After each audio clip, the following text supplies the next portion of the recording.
Alrighty, guys. Three broken chairs here with you today. Welcome back. Eric. What are we thinking about, man? What's on the agenda today, buddy? Well, we talked a lot about the stimulus in past episodes, and I really thought we were going to get a second one. You know what? I didn't expect to have the jury out until September, and I'm a little bit bummed about it personally. Not necessarily for the money, just for the end of it. Well, it's just, how is it that they can do that? You know what I mean? How is it that the people that we pay to be in charge of the country can just say, we can't come to an agreement, and now we get to go on vacation? Yeah, now we're going to take 20 days off. Now we're going to take 20 days off, and then we're going to come back for another just couple days and see where the month leaves us off after that. And we're not even guaranteed a resolution at the end of September either. You know? Really? So, well, I mean, if they come back realistically, yeah. You know? So, really, we're just kind of... It feels like one of those, like a trial delay. You know what I mean? What it is, you know, and I hate to pull this out, is it's almost like an election ploy is what it feels like. Because at the end of the day, you've got both sides blaming each other. You've got the Republicans able to say, well, you know, these crazy Democrats, this Nancy Pelosi, she won't come off of this $600 a month for everybody, but that's helping everybody make more money than what they were previously from their jobs, and we think that 70% of their lost wages is enough. And they're just not willing to have a conversation. And it's not, it doesn't feel like that's the case at all. I mean, there's packages coming from both sides, deals coming on both sides on what should be addressed and what should be funded and where we should have our money as a country being directed. You know, it feels like there's plenty of conversation, and the idea that the one side is stalwarting the other is just kind of realistically flabbergasting if you're paying attention. But it's easy to say, though. It's easy to say. It's easy to tweet. You know? Exactly. It's very So at the end of the day, when you've got these sound bites that both sides can take and say, well, it's this person saying this or that person saying that. Right. And then they just get to go away and put it off closer towards the election where they get to play, but more, you know? Forgive me, but I don't remember anything like this being staved off so long in the past. I can't remember a time. I mean, they're comparing this to the Spanish flu now. They're saying our numbers are Spanish flu numbers now. Well, that's what, you know, well, I hate to say that we mentioned it in an earlier podcast, but I think we mentioned it in an earlier podcast where the Spanish flu had a first wave that wasn't necessarily the worst thing to ever be seen, and then the second wave killed 150 million people. Exactly. And the comparison drawn doesn't feel any kind of abstract or out of the norm. It definitely feels like something that's spot on, if not foreboding and foreshadowing. You know what I mean? It's definitely a scary insinuation that we have the same thing going on right now as we did years ago. And it's also a scary insinuation to think that right now we have a worse economy, good Lord, than we would have otherwise, and coronavirus may truly make us fail as a country. I mean, there are plenty of economists and accountants currently projecting poor numbers for multiple businesses, many Fortune 500 companies across the board. Lots of places closing down. Daily. It is happening. And we're seeing a lot of small business at the moment sort of feel like they're being shafted. Like they're playing second fiddle to what could other be. They just fizzle out. The big company, the big pharma, the big industry, whatever you want to call it, whatever it may be. How can they climb this mountain that they've climbed previously? Exactly. They did that already. If not with tax dollars and unimaginable wealth. And it was, well, you know, you've got these promises of this money, and these people are concerned that it's never going to come back to them. I can't. They're concerned that they're going to get this free money, and then they're never going to see it again. They're going to get taxed on it and have it ripped away from their bank account immediately. Exactly. After seeing it. So what's the point of trying over again if they're just going to take it back away from you? Right. I know plenty of people who said I'm going to hold on to the $1,200 just in case they do ask for it back. West Virginia as a state did. It's one of the few things that I feel like Jim Justice did kind of okay, is he held back a lot of the relief funds, and now, you know, he's trying to use it, saying he'll provide continued relief for West Virginians through this second stimulus period, if you will. I would like to see aid for the Americans, not necessarily guaranteed by state side, but good Lord, federal side. I mean, we can't even get that a surety from the top end at this point. Right. I mean, there's at this point there is nothing saying that we are going to get any kind of aid, any kind of help. Or how do you feel about Trump using executive power to basically he wanted to give $400, but the way it seems in this, like what I've been reading is that they're going to give $300 realistically. That they're only going to be able to do X amount for the unemployment benefit. Well, I mean, I would assume if he wasn't so concerned about trying to sign executive orders concerning shower heads and sinks, we might get something done. What? Just recently, Trump actually complained on Twitter and attempted to sign an executive order letting the 9.5 gallon a minute shower head flow be applied to all nozzles and not just main shower head. So every nozzle on a shower head could pump at 9.5 gallons per minute, and the only reason being, when you turn the sink on, the water doesn't come out. And that's a quote. That's a quote. Don't we have to conserve what? We have states in this country that have droughts. Well, in California, Nestle's trying to claim that water is not a utility. It is not something that should be metered by government and have been right to the people. I mean, they're trying to buy up all of the water in California. There's a drought currently. That's been, good Lord, 3 years now. I mean, that's been an ongoing battle. I mean, I feel like, yeah. Oh, probably more. Not even, good Lord. They've been it's taking ridiculous. advantage of the water supply for who knows how long. There was $200 billion in 2017. That was just accrued somehow.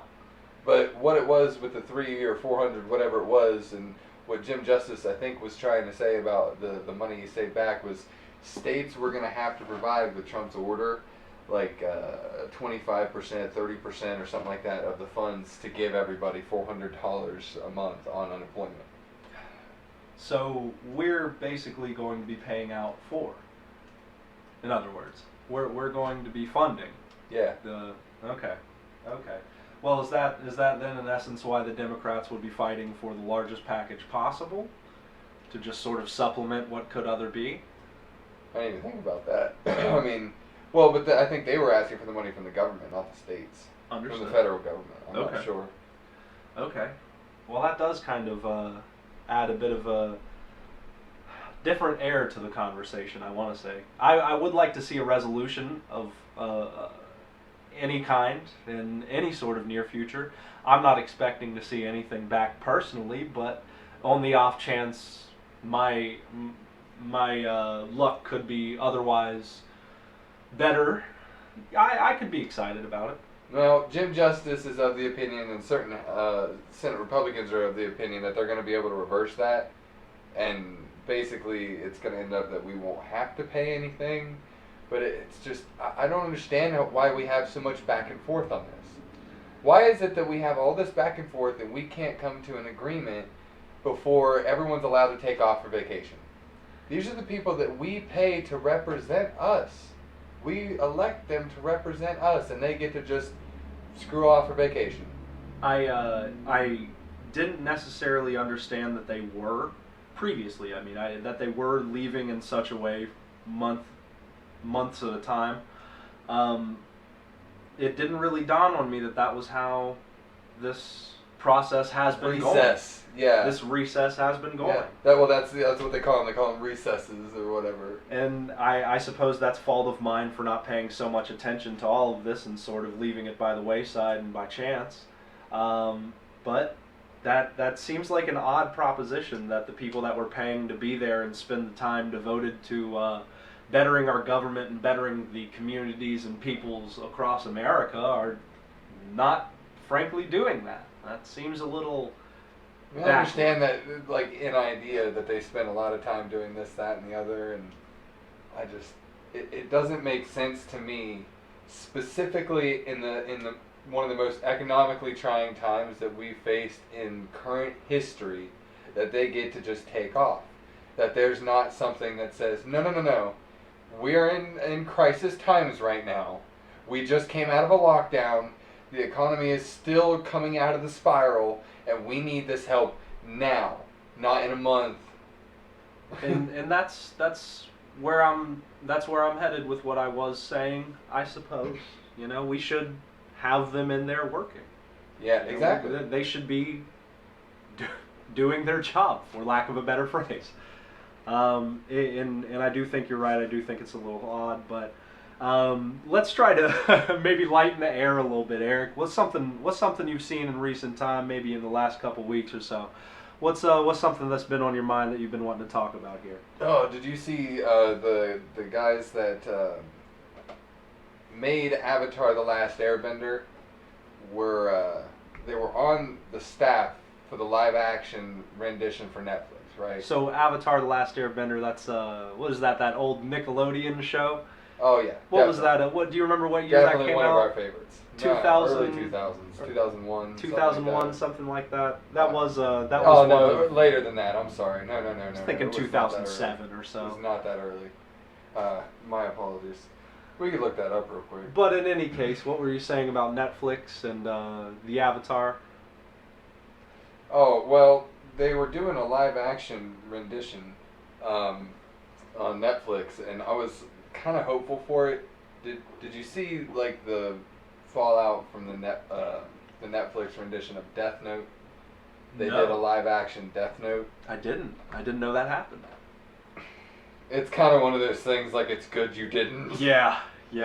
I heard the same about. specifically didn't watch it because I heard it was so bad. I heard the same about the Avatar: The Last Airbender movie, but that is the exact reason why I should watch it, because it is that bad. Huh. I don't know about a movie. In comparison to the Avatar: The Last Airbender series, it covers the first book, the Book of Water, if you will, the first season of the show. And it's a live action, hour-and-a-half long movie that is the Avatar: The Last Airbender. And it was poorly received, and still poorly received. There's a... Yeah, I never heard about that one. Probably for reason. Right. Probably for reason. And same to you, it's probably better that you didn't. Right, yeah. It was just terrible. But the problem was that they didn't take anything from the original show, basically. At least in the Death Note case. Really? It's not that they didn't take anything, it was just there were major things that were just different that ruined it. So it wasn't an my homage understanding. to the original show, it was a reimagining of sorts. Sorta, yeah. I mean, it was sort of the same, but sort of. Like I said, I didn't watch it, but anyway, I was hopeful for this one because they had the original people on there. You know what I mean? I remember on the seeing team. that. Well, apparently they've come to creative differences. I saw, and they have left. Oh, they did depart? Yeah. Oh, that. I am not looking forward to what this is going to be. Really concerned. That is unfortunate. You know, the Avatar: The Last Airbender was one of those shows when I was a child I never really paid too much mind to, but going back and watching through here recently, it is something that I've actually come to really enjoy. Did it have a sequel show, The Legend of Korra? That was another one that was pretty decent as well. But the Avatar: The Last Airbender, that Netflix show, unfortunately, man, that's unfortunate to hear. Netflix has always been accused of whitewashing their shows. Understood. And like that's kind of one of the things that happened with the the Death Note 1 2 was that there weren't a whole lot of Asian actors. Like there was a lot of white people. Really? And it was just awkward. Like that's not what it's meant to be. No. It's, I'm just concerned that they're gonna. Avatar is a very diverse universe. Sure. It's not. You can't compartmentalize it, and I'm really scared that they're gonna just try to do too little or try to do too much, or I don't know how this is gonna go, but I'm just really concerned now that you don't have the people who had like the original idea in their mind. Yeah. You know what I mean? Yeah. People who came up with this. The original creative directors. Yeah. You know, the director behind the original. It's scary. That is. What's been going on in your mind, though? What caught your eye? You know what? I've been seeing a lot about space here recently, Eric. We had that conversation a couple weeks ago, you know, and I've been keeping tabs on anything related to space. I turned on a notification or two, and you know what? Here you go. Got a little update. I got a couple, a thing or two here. You hear about Elon Musk recently? He's been. You know, we love keeping you guys up to date. Oh yeah, we like Elon Musk here around Three Broken Chairs. I don't know why. God, I don't know if we can like Elon Musk anymore. Yeah, I don't know if we can like hear Elon about Musk that? anymore. Yeah, that's kind of where I was leading into. That's Oh my kind of where I was God. leading into. What was it? Coup In Bolivia. In Bolivia. In Bolivia. I mean, the economy is unstable, and they're trying to start a war. That's in those tweets he fired out. Did you see The government tweets? is trying to start a war, and he's Not Elon Musk. he's backing it. Yeah. Yeah. Well, he's backing it. He's in it. Like he's willing to be part of that morally, I guess, is what I'm trying to get at. So Is that you know what I'm trying to say? I feel like I do. He's letting his fundamentals align with something that not necessarily a business should. I tell the people about the tweet because I didn't see it, but I heard about it. The tweet was in response to backlash of the coup in Bolivia. And if you want to give me just 1 second here, let me pull up those articles, and I would love to tell you. Yeah, I just saw about something about the economy being unstable and like they didn't like their president or whatever, and they have like really high exports of lithium, so that would be really good for Elon Musk to come in there and get cheap prices on lithium because that's what he needs to mass produce their cars, and that's kind of their problem right now. Is like there's a huge ask for Teslas right now, and they can't produce them at the levels that they need to be. That's why you don't see Teslas with tons of paint colors. And is that really? Yeah, Is they that don't. really? They're not. That's not what they're focused on right now. They need to. Understood. They need to put them out. Their money has been directed into a different pot. In Yeah. other words. Well, the tweets Elon Musk delivered were essentially a nod to the coup. His words were exactly as so. We will coup whoever we want. Deal with it. And Jesus. that's where the tweet was left. And later, of course, Elon Musk I'm sure everyone blew that up. said he was joking. But still, it does show some sort of I don't know if it's like a lack of is empathy the Did right he go word? back on Joe Rogan that day and smoke some more? He might Jeez. have. Well, it certainly sounds like it. I mean, good Lord, some of the things he's been saying here currently. But I think the man's just getting involved in too many pies. Like Mark Zuckerberg. Did you see Mark Zuckerberg is now worth $100 billion? $100 billion. Mark, now, Facebook's been taking some interesting standpoints here recently, saying they're not going to be some point of factual ultimacy. They're not going to be the end-all, be-all fact site. They're not a Why do they keep covering so much? And that's, I suppose, where the governments are trying to step in. Yeah. I suppose that's where anybody's saying that there's a problem with Right. that. But Well, go ahead. back to Elon Musk. I don't want to lose that topic here so much. Space is prevalent here among Three Broken Chairs. He's been saying that his competitor, the ULA, the United Launch Association, is the government-funded, if you will, space expedition. Which government? I do believe it is U.S. funded. Is that what we did after NASA?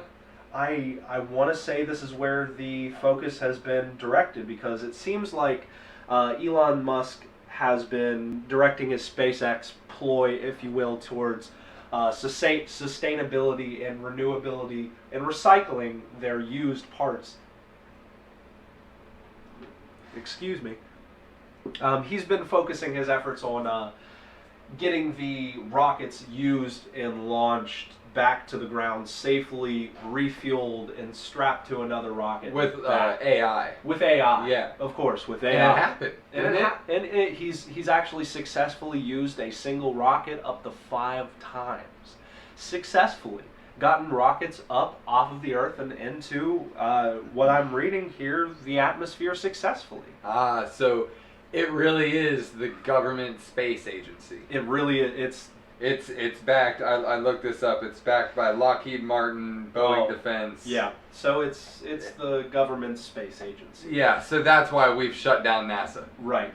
They've helped NASA launch a few things, and they went, "Why are we doing NASA and we're doing this?" Yeah, we might as well do our own thing. Let's do the ULA. But Elon Musk's standpoint is that they're The ULA's focus is not on any kind of reusability of their Which is ignorant and a resources, waste which is of ignorant our money. You're 100% right, considering the cost occurred of launching a rocket. So it's like, is this man trying to be magnanimous, or is he trying to be benevolent? Yeah, and it makes me concerned because ULA the government gave ULA $337 million just for 2 launches. When was that? In 2022, I do believe. Their money is 2022. I'm assuming back-checked for, but that is the For what resources mission? allocated, and 2 unspecific 2 launches in 2022. Huh. SpaceX has been given some sort of stipend of $316 million From the government? From the government for all launches to 2022. So I do understand where the discrepancy is lying. I mean, that's cute that the government's like, hey man, you're doing some stuff. Like, yeah. Like, we understand we're kind of copying what you've been doing for a little while. You're kind of a we're genius. So we're going to give you at least a little bit of a royalty, in other words, here. So, Good Lord. And I think I'm kind of with Elon Musk on this point. I know we've been questioning his morals and his social standpoints and his sense of humor, to say the least. But I can't help to say, I kind of agree with him on this. I'm with him on the domestic things, but you know, if we're talking like a political sense, when we're talking international, I don't know. I think the man gets a little crazy. I think he gets a little reckless with soil that's not his own. I do too, but at the same time, there's something to be said that he wants the ULA to move away from Russian-based rockets. They want them to start using some sort of which again only renewable. makes sense. It only makes sense, domesticate the parts, domesticate the labor, and domesticate Isn't the resources. that what Trump's been saying this whole time? And yeah, reliability not on other people but on ourselves. Yeah. Well, but what I was trying to get to earlier was, at what point do you take somebody like Elon Musk, or you take somebody like Mark Zuckerberg, or starting to be a little bit, I mean, Jeff Bezos, I mean, not to a lesser degree that, it's not so much that they have... Gates. It's not so much that they have money, definitely Bill Gates, it's just that they have their fingers in so many pies. Right. It's just, Mark Zuckerberg has, I mean, just how many different apps now that Facebook owns. They have quite literally They anything. have the VR, they've got WhatsApp, they've got Instagram. I didn't know they owned WhatsApp. Don't they? I didn't know that, do they? That's a quick Google search. I mean, that's... Instagram, Facebook, they have Facebook Messenger, they just have an endless amount of things. But then that's only an American sort of thing. When you get into other places, then they have Line and other things like that run other countries. Jeff Bezos does own WhatsApp. Oh, Jeff Bezos owns WhatsApp. Excuse me, not Mark Zuckerberg. Yeah, it seems like it's Jeff Bezos. I do believe. It's just, at what point do we need to kind of Eric, talk I about breaking apologize. these people up? You were right, it is Facebook. I do apologize, it was Facebook. I don't know where I was getting that Jeff Bezos thing from. Maybe I was reading that wrong, I apologize, but Facebook definitely owns WhatsApp. They've just got all these different things, all these ways that one way or another they're going to capture your money. Mm-hmm. Isn't that what a monopoly is? Well, that's the net they're trying to create. Isn't that what a monopoly is, though? Yeah. That no matter where you turn around, you only have this option. You only one way or the other. Almost the Procter and Gamble model, if you will. Okay. Well, elaborate on that one. What do you mean by that? Well, when I was a kid, my mom got really upset that Procter and Gamble tests on animals. Sure. So we went on an expedition for a while, a journey, if you will, to try and not buy anything that was manufactured through Procter and Gamble. But they just have so many companies that they own and operate. They all have the same policies. So as long as it's a Procter and Gamble subsidiary, it's not any different. And they just own all of these different things. You have like almost no options at the end of the day. Wow. The overhead's always coming from one place. Yeah. That's and you're like, I really don't want to support this company, and you really don't have the choice at the end of the day. What is there, like 6 or 7 main companies that frankly own quite literally everything Walmart could supply you? Basically. There's You it's a scary proposition. You were talking to me about that one time. Yeah. Yeah. That there's just a small source from where we get our food, and that's why we had a food shortage at one point during this. Yeah. You'll find in other countries There's grades of food too, isn't there? Like, yes. Like areas where food goes to, like one's gonna go to like schools, one's gonna go to restaurants, one's gonna go to get canned. Exactly, into cattle feed and animal feed and things like that. Exactly. You know, there's and you know, of course, there's your premium cut. There's like, you know, 4 grades, if you will, of meat. But we don't have any kind of grade for vegetable products or roughage. There is sort of, and then you've got. Do you know about that company? Did I show you that company? It's called Misfits something. Excuse me. They pick bad-looking fruit. It's not. There's nothing wrong with it. I do remember you showing me. It might be slightly bruised. It might have like a weird anomaly growing out of it. That's just like, it's a bell pepper, but for some reason it has a thing poking out of the side of it. It's just more bell pepper. It just grew funny.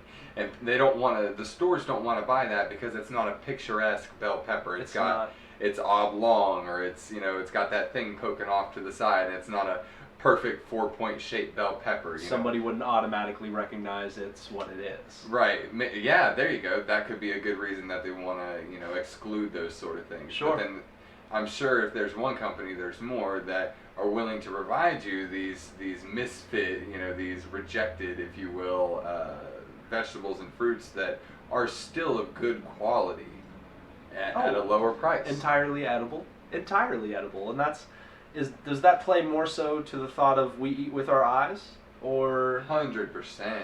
I like 100%.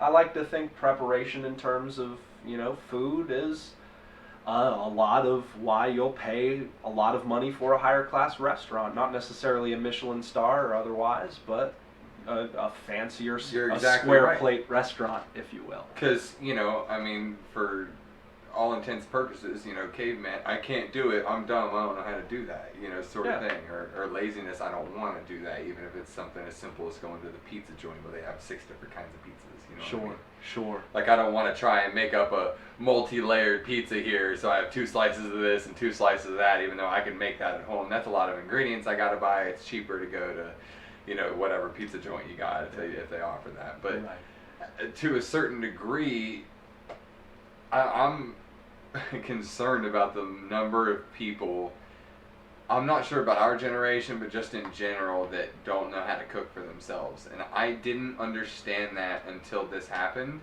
Oh. There was a lot of communication to me from people that worked in restaurants about just the number of people that can't cook for themselves, that don't understand how to cook for themselves. It's a surprising amount. Yeah. To-go orders were still slamming at the restaurants that, were serving to-go the whole time. Oh, 100%. You could guarantee that. I mean, drive-thrus, whenever they first opened, you should have seen the local Chick-fil-A. I mean, it's... Oh my God, yeah. It's unbelievable sometimes. The amount of people who would like to take the and that almost is shocking, I would say, considering the amount of free time on one's hands. You would much rather take the quick and easy way out instead of learning a skill or filling time otherwise. Right. But that's not necessarily everybody's morals or everybody's thought process or otherwise. But I feel like we've really drifted away from space. Dude, before we get back on space, the Elon Musk thing, or the Jeff Bezos thing, we were talking about all these dudes. Did you hear they laid off 1,200 contract delivery jobs? Yeah. Oh my gosh, I did hear about that. I thought that was fake, to be honest with you. I couldn't believe they actually did that. I mean, it's a CNBC article that I saw, you know what I mean? Oh, I didn't see a CNBC article. Well, it was like, it wasn't that they specifically laid out people from their factories. It's just they stopped facilities. Yeah, they stopped facilitating, for lack of a better word. Sure. The local companies to provide the deliveries. Wow. Wow. Yeah, so boom, there's 1,200 jobs that are lost. That's just unbelievable. in the same way as the postmen are running Sundays now. The rookie postman runs Sunday Amazon packages now. Your Amazon packages get brought to you normally by the United States Postal Service by a rookie member who has to work on Sundays. Well, I mean, you can also look at the mail offices pulling down some mailboxes in Portland. I think it was like 120 mailboxes just in Portland, Oregon. Yeah, I didn't even. I barely saw anything about that. My mom shared something about that. When's the last time you saw a mailbox around here, though? Yeah, I know there's the only one that I know of for sure, and that I will know when it disappears, is the one in the old Kmart Plaza in Vienna. Sure. Right by where the Taco Bell is. There's one by Olive Garden near the PMC building. Really? See, in Vienna at the edge of Parkersburg. Yeah, well, that's still Vienna. And that's still Vienna. So Vienna, in a very tiny. Yeah, I suppose not even Parkersburg at that point. That's that. I don't want to say we're going to see the death of the American Postal Service, but good Lord, the way Trump's been looking at some of the mail-in ballots and usage of, I can't help but to think we might see that in our lifetimes. Is that why that's happening? Is that why they're pulling down mailboxes? Or I want to say, well, the official response said it was because of overpopulation of mailbox, but I can't speculate because I'm not the one who could know any better than anyone else. I'm just the person. But that was their official statement. The crowding of mailboxes in the local areas. So there were too many within X square miles. It's just weird to me. I mean, I understand that we live in rural West Virginia, but it's just, are there really that many mailboxes in Portland? Gosh, really. Well, I've never been to Portland personally. I'd hate to assume. Do you think there's a mailbox on every single corner or something, and then, what, are they going to repurpose those? Are they going to put them somewhere else? No, they're going to take them down. Oh, yeah. That's it. Well, so why would you give people less opportunities to vote? What is the positive reason? They're also taking out the mail sorters of USPS Postal Service offices.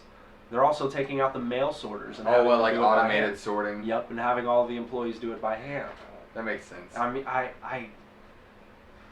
Oh, no, wait, they're going to make the employees do it by hand? Yeah. I thought you meant they were going to have an automated sorting system. No, they're taking the machines out of the postal sites. Why would they do that? There is no current statement from USPS. That doesn't make any sense at all. My best guess is that some sort of backed or stockholder or attendee to is somehow tied to somebody who would like to see those out of there for, who knows, maybe the sketchy mail-in ballot system. I'm not saying that it's necessarily sketchy, but that's exactly what it is. They don't want to have any worries about the sorting system being used. Okay. It being tampered with, in other words. Yeah. Okay. I mean, I get that, but I just, it's strange to me. It's just very strange to me, the series of events we've been seeing. Everything that we've been watching and everything that's sort of been going on here, it's just, and of course I'm not, anybody who can be in the position of assuming or any kind of government standpoint, but I just hate to feel like I'm going to be blindsided with something major here in a little while. I can't help but to feel that there's some sort of... Well, when NASA's launching freaking laser beams at the moon and all we're talking about is COVID, then, I mean, we're going to miss something. Right. What was it, 240,000 miles away at a little reflector on the moon? Yeah, well, we got the signal back, so I mean, obviously things are going well, and I'm glad that we're not just focusing on COVID during this, but it's just... we're not hearing about it. I mean, other than us staying up to date on things and talking about it with people in the community, if you're getting out, I don't know how we're hearing about this war in Bolivia. I've never heard anybody talk about China launching a successful Mars mission. I've never, it's strange to me that we are only dealing with something that... Well, it kind of makes more sense with China. They don't want to talk about anything, especially with Mars, because they've never made it to Mars. This is the first successful attempt, though. This is the first one that's on specific track, got its target destination, and dialed in successfully. China is on its way to Mars currently. And now, whether or not they successfully make it there or stay their direction and any other Right. variable that comes along with good Lord space. Who knows when we're going to hear about it? Who knows when we're going, well, what is it, 91 days? 91 days to Mars? 96? Something like that? Did you watch Space Force, that show on Netflix? I never finished it. Oh boy, that was a good one. That was a good one. Steve Carell. Yeah, Steve I hope they Carell. had a second season. I did start to watch that. That I was would pretty like good. to see that rebooted as well. That was pretty good. China here definitely has made it. It seems like they're on trajectory. They're pretty well going to be landing on the moon, just in the same places that I believe we landed when we first entered the moon. What was that? 3 years ago? Good Lord. When did the Mars rover land now? God, it was a while ago. Yeah, I can't remember right offhand, but I do believe they're going to be landing around the same site as the original Mars rover landing. 2011, I do believe. The Chinese is? Yes. The Chinese Chinese. government is planning to... Chinese is. Wow. That was pretty good. Oh, goodness. But yeah, I do... That's where they're planning on landing I now? do believe so. Is that like a conquering thing, I wonder? Yeah. Yeah. Oh, excuse me, I'm saying that wrong. It was 97 that we had the first Mars rover. Yeah, it's 97. Wow, that's insane. 93 days to make it to Mars, apparently. That's insane. 1997. Wow. The Mars Pathfinder. How about that? That's been quite a while. You know, time sort of flies when you're having fun in space, right? Yeah, and somehow China hasn't made it there yet. It's kind of pretty funny. Yeah. Well, they've had some successful moon missions here in the past. In the past, well, what is that, 23 years or so? They've had some successful moon missions. Not off the top of my head, but in some sort of related sense, there's, what is it, scientists have found a way to sustain quantum particles 10,000 times longer than they were able to before. I feel like that's important for our energy renewal strive, our goal for energy renewal. Has to be. It has to be. We're able to make new elements and keep them on Earth and active in a quantum sense longer. Oh my God! I wonder if this has anything to do with the honesty about aliens and everything. An element, what was it? 150? Not 151. Element 121. God, I don't even remember the one that Bob Lazar was talking about. I don't know. I just wonder if this is all leading into being more and more honest about the alien situation. But as you know, 10,000 times longer. You know, it's definitely sounds like a lot, but I do believe it's only 22 milliseconds. These are able to stay operational at the moment, but as short of a time as that is enough to observe these particles and keep them workable in a sense. Sure. Sure. It does mean that they're at least recreatable and testable now.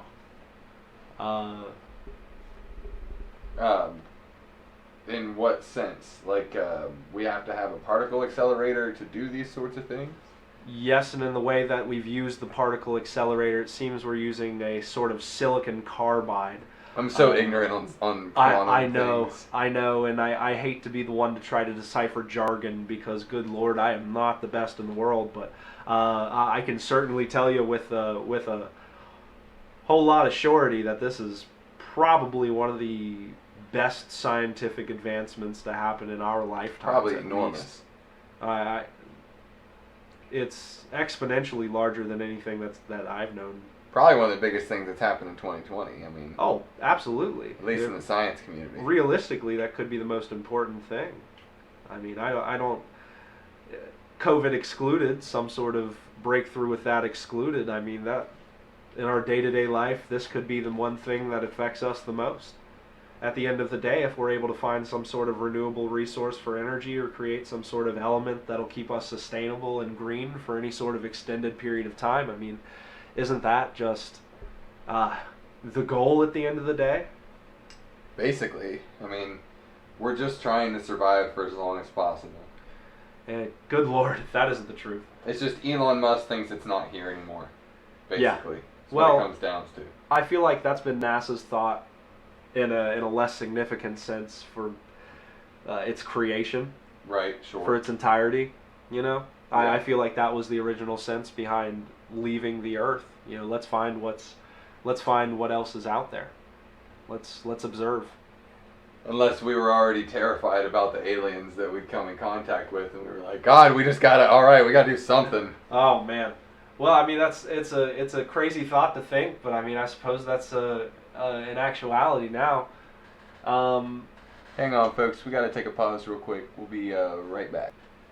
All right, folks, sorry about that. I had to take a quick family phone call, but we were talking about having to get the heck out of here. Yeah. One way or the other, all of these people are saying we got to get off of Earth. Shoot, Elon Musk has been saying that we need to leave Earth or risk extinction since 2013. I mean, that's been his motif, if you will, and standpoint with his business model for a Extinction? very long time. Elon Musk thinks we're going to be extinct by our own hand. Oh, of course. Well, I mean, shoot, science has been saying that for as long as we've been talking about global climate change. You call it Al Gore's original documentary in 1999. You know. But what I mean? Elon Musk thinks we are what he calls the biological bootloader for the thing that's going to take over. Okay. So what a bootloader is for a program, for the people that don't understand, is it's a basic set of commands and things to get the system to just basically start running. It's your very basic things, your battery and things like that help your car start running. And oh God, I lost my train of we thought. are essentially a cog in the machine of what could be a greater existence than what we are. That's exactly what Elon Musk is saying. So we Okay. are going to give them life. Okay. We are giving them the startup by building them. We're going to birth the next We thing. went from just little ideas of rock'em sock'em robots and what robots could look like if we had the ability to a robot that can power around your floor and clean your house for you. It can vacuum for you. To now we have robots that can solve complex math problems and can look at you dead in the eye with a human-like face and have a conversation with you. Well, you can look at some of the art directives and What's her name? Sophie? I think? Sophie. Yeah. There you go. What is that? Japanese AI? I don't even know. I think it's mean, Japanese she or is Korean. so sophisticated. It's insane. Dude. It's insane. It's really mind-numbing, is. but still, none of them can pass the Turing test. There's a crazy thought out there, and I'm sure you know about it. I believe you were the one who actually turned me on to. There's a video game produced in 2018, Detroit Become Human. That, as a scary thought and a broad overview, is quite literally what could be. You know, Yeah, we could see that in our very lifetime. easily could be, and that's kind of what Elon's pointing to in saying that we are going to create that if we keep going. And at the end of the day, if we live in a world where we're running out of water, we're running out of food, and we're fighting for all those things, and these beings don't need those things, and rationalize and think with more logical thought than we do, Can pass a Turing test. why wouldn't they take over? Turing test. Why wouldn't they take Why over? wouldn't they? Oh my goodness. I mean, that's We're obsolete at that point. Yes. We're wasting space and we're destroying the remaining amount of beauty in the world. right. We are the perfect amalgamation of everything wrong with what should be here. Exactly, and that's where all the movies have always ended up. Oh, good Lord. So does that make us some sort of storm of terror? I mean, realistically, are we the worst Basically, thing that's humans, they always say humans are the worst thing that could ever happen to the earth. Are we one of the forgive me for this, but one of the plagues, if you will? Good Lord, are we one? Okay, so can I get on my soapbox here for a second? Soapbox away, my Can I friend. get a little conspiratorial here? Soapbox away, my friend. So my little theory here about this whole virus thing is that the Earth created this to say, man, you guys are doing too much. The pollution maps and everything after we stopped having all these people at the factories in China, in California, the skies cleared up, the waters cleared up, the pollution maps looked beautiful. I mean, it just, maybe the Earth needed a reset. Maybe she just said, you know what, take a break I'm gonna force you to take a break. Like when you're super stressed out and you just get forced to just take a break because your body breaks down. You just had too much, and you know what? The Earth said, you know what?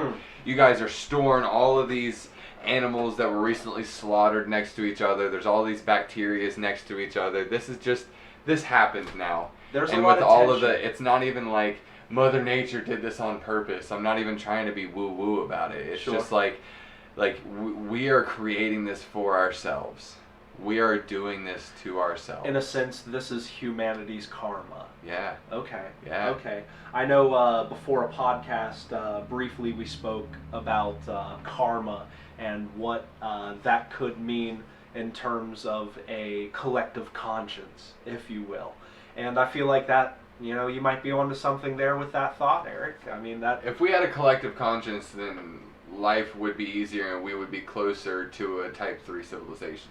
Oh, the type civilizations. Okay. Well, for the viewers, there's look, Eric, explain the type civilizations, if you will. I know there's some sort of a global, well, not even global, universal scaling, if you will, of some I would say philosophical astronomers who would categorize greater civilizations than what we would have ourselves. One who've harnessed Dyson spheres, for instance, and collected energy from stars, and good Lord, the possibilities after that are endless, not only for ourselves but everything around us. But I know class civilizations, we're not even really on the scale, if you will.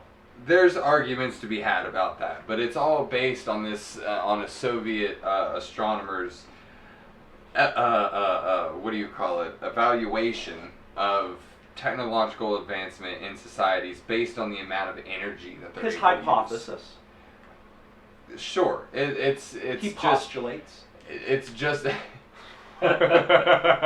It's just as much as we can measure anything else. It's a unit of measurement here. Okay. You know what I mean? Just as much as we have the doomsday clock that says we are this close to having Sure. a crazy doomsday Sure. event in not even the United States, in the world. Or the color-coded public... The FBI color-coded panic scale, panic if you scale, will. I there don't we know go, what the to call panic it. scale. But he was a Soviet-based astronomer. Okay. So His Soviet name was- USSR time period? Yeah. Or, okay. His name was Nikolai Kardashev. Okay. He has 3 designated categories for his scale. There's a Type 1 civilization, which they can also call planetary civilization. That type of civilization can use and store all of the energy available on the planet. Okay. In a... which is why some people argue that we haven't hit the scale. in what that means in a renewable sense. A sustainable sense. We can harvest any type of anything that can be used for energy and store that to be used later. And keep ourselves indefinitely. Now, I don't know. And about I feel like, okay. My understanding was that it was a complete sustainability on planetary basis for a civilization or species, if you will. I may be wrong in that assumption. See, here's where I get confused, because they're suggesting that if somehow we can increase our energy consumption by 3% even, that we would hit Type 1. Okay, and increase it in what way? Just our utility usage, our resource consumption, our resource growth? There's a scale, there's a mathematic equation actually for like world energy consumption. Okay. Like I can't break that down. There's a lot of brains, a lot more intelligent than all of us who know a little bit more about that than we do. So I guess technically we haven't hit it yet, but that's why me being a dummy say, well, we're there. If you're telling me that we can get there within 100, maybe 200 years max, like we're freaking there, man. Sure. Come Sure. on. Because then the next, we're definitely not Type 2. No. Because once we get to Type 2, they're called a stellar civilization because they can control all the energy at the scale of its own planetary system. We would be able to harvest all of the energy of everything in our planetary system. Okay. So just from our Milky Way galaxy, for instance. Our immediate system. Okay. Yeah, exactly. Okay. And then you get on to the next type which is obviously galactic, and then you get into harvesting the power of the whole galaxy around you. Understood. Yeah. Understood. Yeah. So not just necessarily one star or sun, Right. but multiple. Right. Multiple. Which is why we would never be able to hit anywhere near Type 2 until we were able to create a Dyson sphere. You could look at it as a similar which method is of gathering. which is a way to gather energy from a star. You could for look at those it that don't know. as a similar method of gathering to, say, a quarry system. As you would build down and maintain up and trek around and around and around, the Dyson sphere is going to do a similar function where it's going to encapsulate a star and whittle it down and down and down by trucking that energy away from the star. So, it's important that we've got things like NASA that is in the public face. People like Elon Musk who are very, very concerned about just doing whatever it takes to see different results, experiment with things in space. We need to experiment, and that's why we have to have things like NASA. The idea that curiosity killed the cat is so ingrained, and I feel like our cultural stance that we've lost a bit of curiosity as to what else is out there, what really could be on the last frontier. God, especially in 2020. Oh, especially in 2020, we're so narrow-minded, and that's why we try to bring you guys this content, honestly, because there's so much going on that you just can't take in the day-to-day. There's a lot out there that might not be digestible unless otherwise forced into the viewpoint and mindset of those who wouldn't necessarily digest otherwise. I mean, it's a crazy thought that there's a Bolivian coup going on and we don't even have an outlet for. And you know what? If there's something that you want more information on or you disagree with, we encourage you to look it up. Oh, please leave us a comment. Please let us know where we're lacking or If where there our are any shortcomings. mistakes, we always want to correct Oh, those. good Lord! The truth. But there's just so much information that we there need is. to get out there that we just want to push this out there to And- you guys. And that's We why, love bringing this information to you guys, Exactly. and there can't be a more fun or more entertaining way for us to try and get this information Exactly. to you guys. Call it a collective. Don't call it anything else because that's what sustains knowledge. Think of how a library works. There isn't one book with every single piece of information. There's thousands. Leave us a comment. Please let us know. Please let us know what you feel, what you think about us or the podcast. Give us a little feedback if you'd like. Maybe even drop a little like on that bar down there.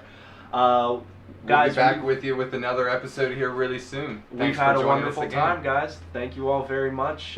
We are 3 Broken Chairs, and thank you for your time. Have a great night.